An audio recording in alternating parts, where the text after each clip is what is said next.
ঈদ মানেই দূর দূরান্তে থাকা পরিবারের সাথে এক হওয়ার গল্প, সাথে খাওয়া দাওয়া আর অনেক আনন্দ। সকাল সকাল ঘুম থেকে উঠে দেখে আমি ঘুম থেকে ওঠার আগেই রান্না অলমোস্ট শেষ। সেই খুঁজতে যে গরম গরম একটা পরোটা খেয়ে নিলাম। সকাল সকাল তেলে ভাজা পরোটা খাওয়ার পরে মনে পড়লো, ও মা, আমি তো ডায়েট করতেছি, আমার তো সকালবেলা ভিটামিন সি এর একটা জুস খাওয়ার কথা ছিল, যেটা আমি নিজে বানাইছি। এরপর চুলে একটু হেয়ার প্যাক লাগাই নিলাম। এই হেয়ার প্যাকটাও আমি নিজে বানাইছি।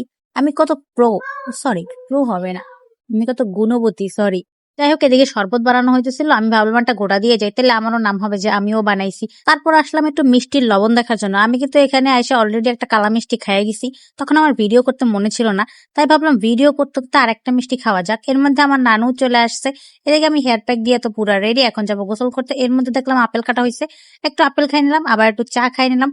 মানে আমি সারাদিন খাওয়ার মধ্যেই থাকি। এখানে সবাই খাওয়া দাওয়া করতে বসে গেছে, আর এই একটা খরগোশ কেমনে তাকায় আছে দেখেন, মনে হচ্ছে যে সবাইকে ভয় দেখাইতেছে। এখানে সবাই দই মিষ্টি সার্ভ করতেছিল, আর পাশে কি যেন একটা কোক রেখে গেছিল। আমি আবার একটু লবণ দেখে আবার রেখে দিচ্ছি, যে কার কে জানে। এরপর সোজা গোসল করে রেডি হয়ে নিলাম। এরপর শুরু হলো খাওয়া দাওয়া আর খাওয়া দাওয়া। আসলে নিজেদের বাসায় প্রোগ্রাম হইলে ঠিক মতো ভিডিওটা আসলে করা হয় না। এদিকে আমার টাইগার, সেও খাওয়া দাওয়া করছে। আসলে ওর নাম টাইগার না, আমি প্রথমে ভাবছিলাম ও মেয়ে, এই জন্য ওর নাম রাখছিলাম মিকি। পরে এখন দেখি ও ছেলে, এই জন্য ওর নামটা চেঞ্জ করতে হবে।